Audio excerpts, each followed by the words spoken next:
কিন্তু এখানে এই রহিমের মতো একটা চরিত্রহীন একটা লোক এবং সাধুর মতো চরিত্রহীন একটা লোক এসে এখানে আমাদেরকে, আমি একজন বীর মুক্তিযোদ্ধা হিসেবে আমার সামনে আমার কাছে টাকা চাবে, এটা আমি স্বপ্নেও ভাবতে পারি না। আমি ঠিকই বলেছি আপনি একজন চাঁদাবাজ। তখন ও আমার উপরে খুব অশ্লীল ভাষায় কথাবার্তা বলে এবং অশ্লীল ভাষা প্রয়োগ করে। সাধুর অত্যাচারে হাতীবান্ধা উপজেলার অত্যন্ত সাধারণ মানুষ খুব ক্ষতিগ্রস্ত এবং রাগান্বিত এবং তাকে কেউ দেখতে পারে না। এই ধরনের অসৎ আচরণের জন্য তার বিরুদ্ধে ভুরি ভুরি অভিযোগ রয়েছে। এটা আমি ব্যক্তিগতভাবেও জানি তার অসাধারণ ব্যাপারে। এই জন্য আমি আমাদের হাতীবান্ধা উপজেলার সম্মানিত ইউনো মহোদয়কে অনুরোধ করব আপনাদের মাধ্যমে, এবং প্রশাসনকে আমি অনুরোধ জানাবো আমাদের মাধ্যমে। আমরা 65 লক্ষ টাকার উপরে হাট দেখেছি, রাজস্ব আমরা সরকারকে দিয়েছি। আমাদের রাজস্ব আদায়ের ব্যাপারে হাতীবান্ধা থেকে কিছু সাংবাদিক এবং স্থানীয় কিছু দুষ্চক্রকারী লোক ব্যাঘাত সৃষ্টি করে আসতেছে। আমরা যদি এই হাট সঠিকভাবে কালেকশন করতে না পারি, আমরা যদি হাটটা ছেড়ে দেই, তাহলে কিন্তু সরকার এখানে অনেক গুণ রাজস্ব থেকে বঞ্চিত হবে। এই জন্য আমি সকল প্রশাসনের পক্ষ থেকে এবং বিশেষ করে হাতীবান্ধা উপজেলার নির্বাহী কর্মকর্তা মহোদয়ের পক্ষ থেকে আমি আন্তরিক সহযোগিতা কামনা করতেছি যে হাটের মধ্যে আমরা যদি কোনো অবৈধ করি, আমাদের ইউনিয়ন চেয়ারম্যান সাহেব, আমাদের হাট কমিটির চেয়ারম্যান, উনি দেখবেন, এবং নির্বাহী কর্মকর্তা মহোদয় উনি হাতীবান্ধা উপজেলার সর্বশ্রেষ্ঠ একজন অফিসার, উনি আসে দেখবেন, উনি আমাদের বিচার করবেন, উনি আমাদের লাইসেন্স দরকার হলে ক্যান্সেল করবেন। এবং আমার বিরুদ্ধে বিভিন্ন প্রোপাগান্ডায় তারা ভিডিও প্রকাশ করেছে। এই জন্য আমি সামাজিক মাধ্যমে এটার বিচার প্রার্থী হচ্ছি।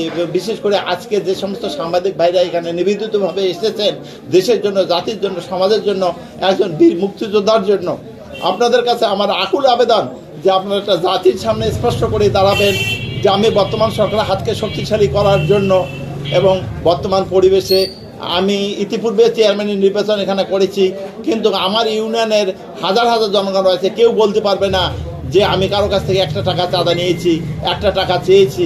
কোনো বিচারের নামে কোনো রকম ছাল চাতুরি করে আমি কারো কাছ থেকে কোনো টাকা পয়সা নেই। আমি প্রায় 57 বছর ধরে বিএনপির সঙ্গে জড়িত। আমার বিরুদ্ধে আজ পর্যন্ত আমার ইউনিয়ন থেকে কোনো কমপ্লেন হয়নি বা কোনো রকম কথাবার্তা কেউ বলার সাহস পায়নি। আমার ব্যবহারে, আমার চরিত্রে, আমার একনিষ্ঠতায় আজকে সাজু এসে আমাকে জাতীয়ভাবে কলঙ্কিত করার চেষ্টা করছে। এই জন্য আমি বাংলাদেশের সকল সাংবাদিক ভাইদের কাছে সাজু এবং আব্দুর রহিম দুইজন মোটরসাইকেলে এসে এইভাবে অন্যায়ভাবে আবদার করিয়া, যখন তাদের এই অন্যায় আবদার আমি শুনতে রাজি হয় নাই। আর সাধারণত বীর মুক্তিযোদ্ধা হিসাবে কাউকে ঘুষ দিতে কেউ পছন্দ করে না। আপনারা যে কোনো মুক্তিযোদ্ধার কাছে যাবেন, যারা জীবন দিতে চায় কিন্তু টাকা দিতে চায় না, এটাই এদের হলো একটা বদ অভ্যাস। তো বদ অভ্যাসে বলতে পারেন কিংবা সৎ অভ্যাসে বলতে পারেন। তো আজকে এই ঘটনার জন্য আমি সম্পূর্ণরূপে দায়ী করব আব্দুর রহিম এবং সাংবাদিক সাজুকে। তো আপনারা এই বিষয়টা আমার মুখের কথা শুনেই নয়, আপনারা স্পটে আসছেন, স্পটে জনগণ আমার একার নয়। আপনারা দয়া করে, মায়া করে, জাতির স্বার্থে, দেশের স্বার্থে, আমার স্বার্থে, মুক্তিযোদ্ধাদের স্বার্থে আপনারা ঘটনাটা শুনেন, দেখেন। যেখানে গরু টেবিলে ছিল সেখানে অনেক লোক। ঘটনা হলো যখন একজন লোক একজনকে ধরতে আসে তখন হাত দুইটা বসে থাকে না, আমি তাকে ঠেলে দিতে গিয়ে এখন গলায় পড়ুক, হাতে পড়ুক, মুখে পড়ুক, আমার হাতটা কোথাও না কোথাও পড়বে। তো আমি এইভাবে ঠেলে, আপনারা ভালো করে মার্ক করে দেখেন যে আমি ঠেলে দিচ্ছি। আমি ইচ্ছে করলে আমার নিজস্ব এলাকা, আমার হোম এরিয়া, আমার বাড়ির মধ্যে হাট, আমি ইচ্ছে করলে তাকে কিন্তু থাপ্পড় মারতে পারতাম, লাঠি চার্জ করতে পারতাম। কিন্তু আপনারা দেখেন আমি কিছুই করি নাই। কিন্তু সৌজন্যতার খাতিরে সাংবাদিক নামের কলঙ্ক হবে, এই জন্যই আমি কিন্তু বিশেষ করে ওনার গায়ে হাত উঠে নেই, মানে দুই ভাইয়ের গায়ে আমি হাত উঠে নেই এবং অশ্রব্য কোনো ভাষা আমি সত্যি প্রয়োগ করে নেই। আমি ফোন নেই। এখন ওখানে ধস্তাধস্তি, ওখানে সাংবাদিক ভাইরা যারা থাকেন, আপনাদের নিজেরাই সাংবাদিক, আপনাদের প্রধান অস্ত্র হলো মোবাইলটা আপনাদের সবসময় হাতে থাকে, তাই না? এখন ওইখানে ধস্তাধস্তি বহু লোক, এখন কীভাবে তার মোবাইলটা কোথায় পড়ে গেছে আমি কিন্তু সত্যি জানি না। আমার মামাতো ভাই একজন জাদু আছে, ওর কাছ থেকে আমি মোবাইলটা চেয়ে নিলাম, ইউনিয়ন সাহেবকে ফোন করে আমি বিষয়টা জানাবো। এর মধ্যে সে বলতেছে আমার ফোনটা দেন। আমার কাছে ফোন ছিল না, আমি ফোন নেই, ফোনটা দেবো কোত্থেকে। পরে আবার সে ফোন পেয়েছে। আমাদের ওখানে ভিড়ের মধ্যে, যেমন এখানে ভিড়ের মধ্যে কিছু লোকজন আছেন, এর মধ্যে কেউ পেয়ে আমাদের হাটের ইজাদারকে জমা দিয়েছে। আমাদের হাটের ইজাদার সাহেব এই ইউনিয়নের সম্মানিত চেয়ারম্যান হাতে জমা দিয়ে আবার সাজুর হাতে ওটা পৌঁছায় দিয়ে দিয়েছে। আমি এই ব্যাপারে ইনোসেন্ট কিছু জানি না, তার মোবাইল হারাইছে কি না। পরে ইউনিয়ন পরিষদে যখন আমি উপস্থিত ছিলাম তখন দেখি যে একজন আনি ইয়াটা দিল, মোবাইলটা চেয়ারম্যানের হাতে দিল, চেয়ারম্যান সাহেব আবার সাজুর হাতে দিয়ে। আইনি প্রক্রিয়ার মধ্যে আছে। আমি আমার হাটের শেয়ারার ভাইদের কাছে, হাটের ইজ্জতদার সাহেব, সম্মানিত ইজ্জতদার সাহেব, উনি এখন বর্তমানে এখানে নাই, উনি ঢাকায় আছে, তো ওনার সাথে যোগাযোগ করেই এবং আমার যে হাটের যে শেয়ারার ভাইরা আছে তাদের সঙ্গে আমি যোগাযোগ করেই পরবর্তী ব্যবস্থা গ্রহণ করব। অর্থে সেখানে কার দোষ? আমার এতটুকু যদি দোষ হয়ে থাকে তাহলে আমি যে কোনো শাস্তি আপনাদের কাছ থেকে মাথা পেতে নেব।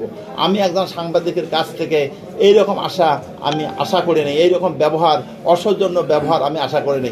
প্রথমে আসার পরে আমি ওদেরকে বলেছিলাম যে ভাই আপনারা আসছেন এখানে বসেন আমার সাথে, কিন্তু সে না বসেই বাইরে গিয়ে বলতেছে, আমাকে আবার ডাকতেছে।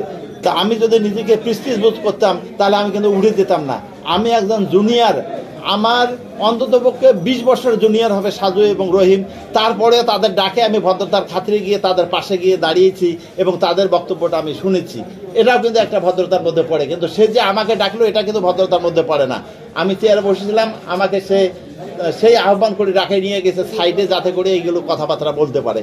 তো আপনারা আসছেন, আপনারা গোদামারি ইউনিয়নের জনগণের কাছে শুনবেন, তথা হাতীবান্ধা উপজেলার যে কোনো লোকের কাছে শুনবেন যে আমি চাঁদাবাজিতে জড়িত আছি কি না। যদি যে কোনো ধরনের চাঁদাবাজিতে বা সুদ ঘুষের সঙ্গে যদি জড়িত থাকি, যে কোনো ধরনের শাস্তি আমি সত্যি সত্যি একজন মুসলমান হিসেবে মাথা পেতে নেব। আমি 5 ওয়াক্ত নামাজ আদায় করি, 5 ওয়াক্ত নামাজের সঙ্গে চলি, ইসলামিক কালচারের উপর আমি বিশ্বাসী এবং আমার নেতা তারেক রহমান সাহেব যেভাবে পরিচালিত হতে বলতেছে দলীয়ভাবে সকল রকম স্বার্থের ঊর্ধ্বে থেকে আমি আমার দলকে পরিচালনা করার জন্য আমি এখানে একনিষ্ঠভাবে কাজ করছি।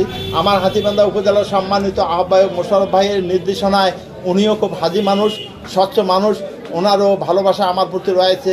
ওনার দিক নির্দেশনায় আমি যখন যা কিছু ঘটে আমি ওনাকে জানাই এবং ওনার পরামর্শ নিয়ে আমি সাংগঠনিক কাজগুলো পরিচালনা করে আসতেছি। এর মধ্যে কোনো ভুল ত্রুটি হয়তো আমার অজ্ঞাতসারে হতে পারে, কিন্তু জানা মতে আমার কোনো ভুল হয়েছে বলে আমি মনে করি না। তো সর্বশেষে আপনারা কষ্ট করে আসছেন, এই জন্য আমি সকল সাংবাদিক ভাইকে আমার অন্তঃস্থল থেকে ধন্যবাদ জানিয়ে আজকের এই বক্তব্য আমি এখানে শেষ করছি। আল্লাহ হাফেজ।